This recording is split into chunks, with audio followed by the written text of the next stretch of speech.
स्वामी प्रभुपाद जी महाराज ने उस समय किया था। आज भी उनके अनुयायी इस कार्यक्रम के साथ जुड़े हुए हैं और कई ज्यादा ऊर्जा के साथ जुड़े हुए हैं।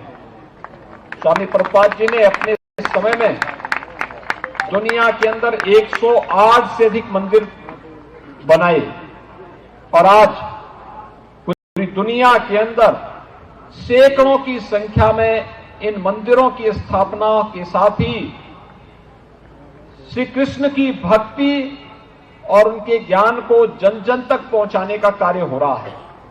आज वृंदावन में भी 1976 में जिस गुरुकुल की स्थापना हुई थी, भक्ति वेदांत गुरुकुल और इंटरनेशनल स्कूल, यहां पर कुशलतापूर्वक संचालित हो रहा है और यहां पर 2 नई कड़ी जुड़ी है। एक भगवान श्री कृष्ण और बलराम जी की भव्य प्रतिमा मंदिर में स्थापित होने के कार्यक्रम के साथ आज हमें जुड़ने का अवसर प्राप्त हुआ है और दूसरा, यहां पर दुग्ध प्रसंस्करण का एक केंद्र हम सबको देखने को मिला है। उसका भी लोकार्पण का कार्यक्रम आज यहां पर हुआ है। मेरा यह मानना है, मैं यहां पे गौशाला में भी गया हूं, मैंने देखा उन्नत नस्ल की भारतीय गोवंश यहां पर देखने को मुझे मिला है। भाइयों बहनों, अगर हमें अपने अन्नदाता किसानों की आमदनी को और पशुधन पशुपालकों की आमदनी को बढ़ानी होगी तो दुग्ध के साथ साथ दुग्ध से बने हुए उत्पाद को हमें प्राथमिकता देनी होगी। हम सब जानते हैं कि पहले तो भारतीय नस्ल का गोवंश, उसकी उन्नत नस्ल आए, इस दिशा में कार्य करने की आवश्यकता है। और उत्तर प्रदेश का पंडित दीनदयाल उपाध्याय वेटनरी विश्वविद्यालय इसी मथुरा में स्थापित है, उसके द्वारा इस दिशा में बहुत अच्छा कार्य प्रारंभ हुआ है। दूसरा, हमारा प्रयास होना चाहिए कि गाय आज के दिन पर बड़ी मात्रा में, आपने देखा होगा कहीं भी आप जाएंगे, वे निराश्रित होकर के सड़कों पे घूमती है। किसी पे चोट लगती है, किसी को लोग नुकसान पहुंचाते हैं और बहुत बार यही दंगों का कारण भी बनता है। ये गोवंश के लिए राज्य सरकार ने और भारत सरकार ने तमाम उसके संरक्षण के लिए तमाम योजनाएं चलाई। उत्तर प्रदेश सरकार ने के द्वारा निराश्रित गौआश्रय स्थल प्रारंभ किए गए।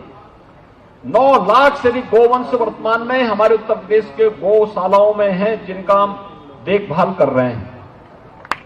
हमने सहभागिता योजना के माध्यम से 1 लाख से अधिक गोवंश किसान परिवारों को दे रखा है और हर गौवंश के लिए 900 रुपये उन किसान परिवारों को हम देते हैं। कुपोषित परिवारों को भी हमने गाय, एक ब्याई हुई गाय दे रखी है कि वे इसकी देखभाल करें। 900 रुपये हर माह हम उस परिवार को उपलब्ध करवाते हैं। लेकिन इसे एक जन आंदोलन बनाना पड़ेगा। न भारतीय नस्ल का गोवंश सुरक्षित रहे, इसके संरक्षण के साथ ही इसकी नस्ल को सुधार करने की दिशा में वेटनरी विश्वविद्यालय के साथ मिलकर के हमें सार्थक प्रयास को आगे बढ़ाना होगा। दूसरा, दुग्ध लेने के साथ ही, डेयरी स्थापित होने के साथ ही हर गांव में महिला स्वयंसेवी समूह के माध्यम से दुग्ध समितियों का गठन करना, जो दुग्ध कलेक्शन कर सकें घर घर से। और दुग्ध कलेक्शन करने के साथ ही हमें इस कार्यक्रम को भी इसके साथ जोड़ना पड़ेगा कि वह डेयरी में पहुंचे दूध जितनी खपत है उतनी दूध की खपत की पूर्ति करें। लेकिन दूध की एक छोटे समय तक ही आप उसको सुरक्षित रख सकते हैं। बहुत होगा 24 घंटे तक, 12 से लेकर 24 घंटे से अधिक तक दूध को रखना बहुत कठिन होता है। और इसके लिए मैं चाहूंगा कि अगर हमें किसान की आमदनी को बढ़ाना है तो उससे ज्यादा दाम दही में मिल सकता है, बटर में मिल सकता है, मक्खन में मिल सकता है, घी में मिल सकता है, या दूध से बने हुए उन तमाम उत्पादों में उससे अच्छा दाम मिल सकता है। और इसलिए वैल्यू एडिशन के लिए आवश्यक है हम उसकी प्रोसेसिंग करें, और इस प्रकार की प्रोसेसिंग सेंटर को जो यहां पर इस्कॉन ने यहां पर स्थापित किया है, क्वालिटी के साथ ही हम उसके वैल्यू एडिशन के साथ उसको जोड़ देंगे तो कई गुना दाम हमारे पशुपालकों को मिलना प्रारंभ हो जाएगा। एक अच्छी शुरुआत है इस्कॉन को, मैं इसके लिए हृदय से धन्यवाद देता हूं। भाइयों बहनों, ये धरती तो वैसे भी भगवान के अवतार की धरती है। लोग बड़ी श्रद्धा भाव के साथ यहां आते हैं। भारत से गए हुए सन्यासी वैश्विक मंच पर उन्होंने अपनी एक पहचान बनाई, भागवत धर्म का प्रचार प्रसार किया, और आज दुनिया के अंदर कई देशों में इस्कॉन जैसी संस्थाओं ने भागवत धर्म की जो सेवा की है वो अभिनंदनीय है, अविस्मरणीय है। और इसके लिए मैं इस्कॉन को धन्यवाद देता हूं और स्वामी श्री प्रभुपाद जी को उनकी भागवत धर्म की सेवा के लिए नमन भी करता हूं। हम सबका दायित्व बनता है। ये धरती भगवान कृष्ण और राधा रानी की लीला भूमि तो है ही, ये गौ सेवा की भूमि भी है। और गौ सेवा के कार्यक्रम को आगे बढ़ाने के लिए जो बात यहां पर डॉक्टर लक्ष्मीधर बेहरा जी भी कह रहे थे, खारा पानी है, मिट्टी नमकीन है, समाधान क्या है? समाधान दो ही है, बरसात के जल का संरक्षण करना और दूसरा जो यहां पर उन्होंने उपयोग किया भारतीय नस्ल के गोवंश का जीवामृत और घनामृत का छिड़काव करके इस धरती को पूरी तरह किसी भी प्रकार के विष से मुक्त करने के लिए, वह नमकीन और खारा इसलिए क्योंकि विष का अंश उसमें इतना ज्यादा आ चुका है कि वह अब अपने को परिष्कृत करना चाहती है, शुद्धि करना चाहती है। और शुद्धि के लिए घनामृत और जीवामृत सबसे अच्छा माध्यम होगा। ये घनामृत और जीवामृत विशुद्ध रूप से आगे बढ़ सकता है, इस धरती के खारेपन को दूर कर सकता है, जल के खारेपन को दूर कर सकता है। ये दो तरकीबें बहुत अच्छी हो सकती हैं। ठीक है। और इतना बड़ा कैंपस में वो चमत्कार देखने को मिल रहा है। आज गाय केवल दूध देने तक ही सीमित नहीं है, इसको हम नेचुरल फार्मिंग से भी जोड़ सकते हैं। मैंने देखा था, आपने इस बार देखा होगा, बरसात 1 महीने लेट चल रहा है। मैंने अपनी आंखों से देखा है, जहां पे फर्टिलाइजर, केमिकल और पेस्टिसाइड का ज्यादा उपयोग हुआ है, अंतिम बरसात पड़ने पर जो नवंबर प्रथम सप्ताह में प्रारंभ हुआ था, 8-10 दिनों तक लगातार बारिश पड़ती रही, उस फसल को नुकसान हुआ। लेकिन जहां पर नेचुरल फार्मिंग से जीवामृत और घनामृत का उपयोग करके जहां पर किसान बंधुओं ने, प्रगतिशील किसानों ने यह इनिशिएटिव लिया, वहां पर फसल को नुकसान नहीं हुआ, बहुत अच्छी फसल वहां पर चल रही है। और इसके लिए धरती की शुद्धि के साथ साथ फसल की शुद्धि भी और अच्छा उत्पादन भी हो रहा है। इसके साथ ही हम भारतीय नस्ल के देसी गोवंश से तमाम प्रोडक्ट तो बना ही सकते हैं, उनके गोमय से, गोमूत्र से बहुत सारे प्रोडक्ट बन सकते हैं।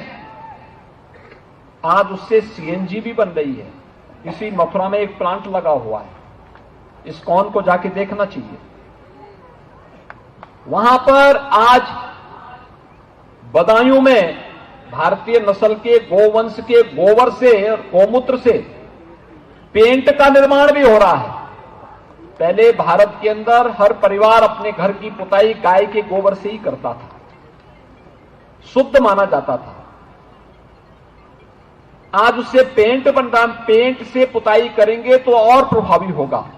और डॉक्टर लक्ष्मीधर बेहरा तो स्वयं ही एक वैज्ञानिक हैं, आईआईटी मंडी के डायरेक्टर भी हैं, और मैं उनसे कहूंगा कि इस शोध को अगर वे आगे बढ़ाएंगे तो ये बहुत अच्छा काम होगा, बहुत सारे लोग इससे प्रेरणा प्राप्त करेंगे। इस कार्यक्रम को आगे बढ़ाने की आवश्यकता और स्कॉल जैसी संस्थाओं को इस दिशा में लीड करना चाहिए, इसे आगे बढ़ाने का कार्य करना चाहिए।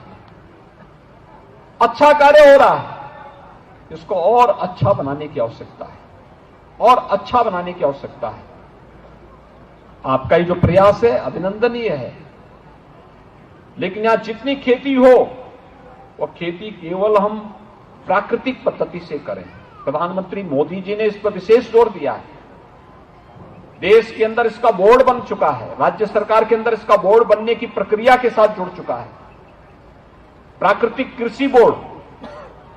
हम इसके लिए कदम उठा रहे हैं, अन्नदाता किसानों को इंसेंटिव दे रहे हैं, हर प्रकार का सहयोग कर रहे हैं, और मैं आह्वान करूंगा आप सब भी इसके साथ जुड़िए। हर संस्था को जुड़ना चाहिए। शिक्षा, धार्मिक और आध्यात्मिक जागरण के साथ ही भक्ति, वेदांत के कार्यक्रमों को आगे बढ़ाने के साथ ही हमें न केवल आस्था का सम्मान करना है, बल्कि स्वावलंबन के मार्ग पर अधिक से अधिक लोगों को अग्रसर करने की दिशा में भी हमारा प्रयास प्रारंभ होना चाहिए।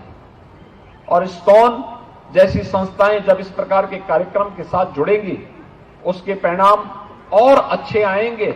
और मैं आह्वान करूंगा कि इस्कॉन इसको यहां पर इस बड़े कैंपस में इन कार्यक्रमों को चलाएगा तो उसके परिणाम और अच्छे आते हुए दिखाई देंगे।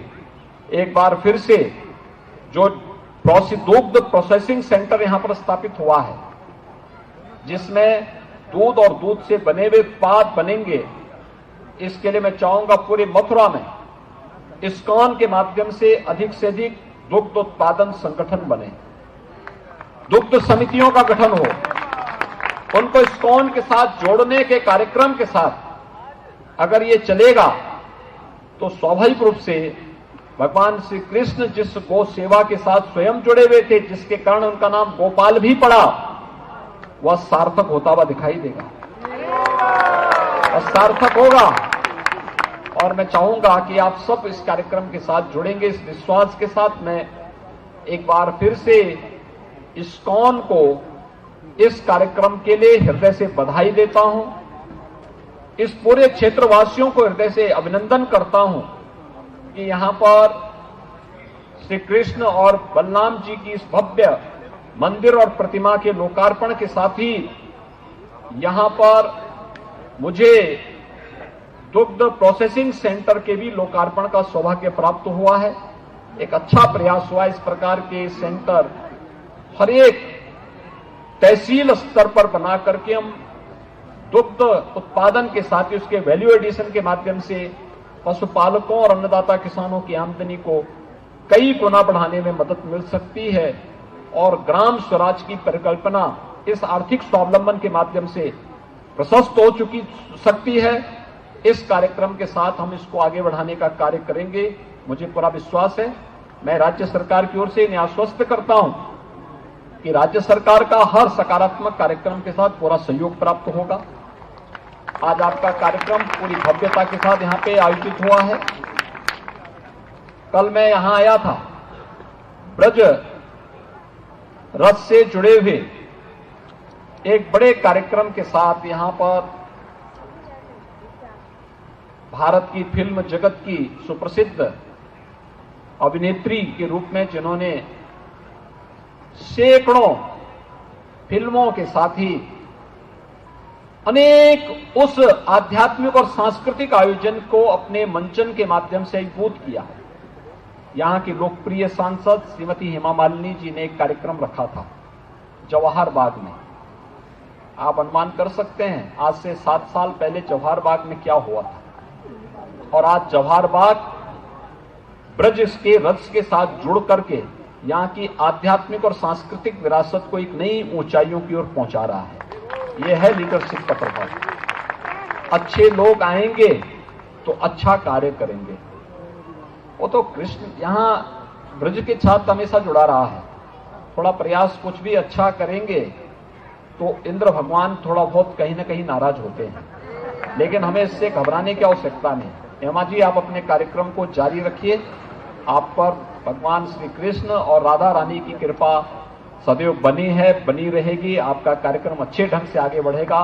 मैं आपका और आपकी इस पूरी टीम का, जो ब्रज के सांस्कृतिक वैभव को नई ऊंचाइयां प्रदान कर रहे हैं, मैं इसके लिए आप सबका हृदय से अभिनंदन करता हूं। आपके इस कार्यक्रम के लिए हृदय से आपको अग्रिम बधाई देता हूं, अपनी शुभकामनाएं देता हूं और विश्वास व्यक्त करता हूं कि आपके नेतृत्व में हमारे सभी जनप्रतिनिधिगण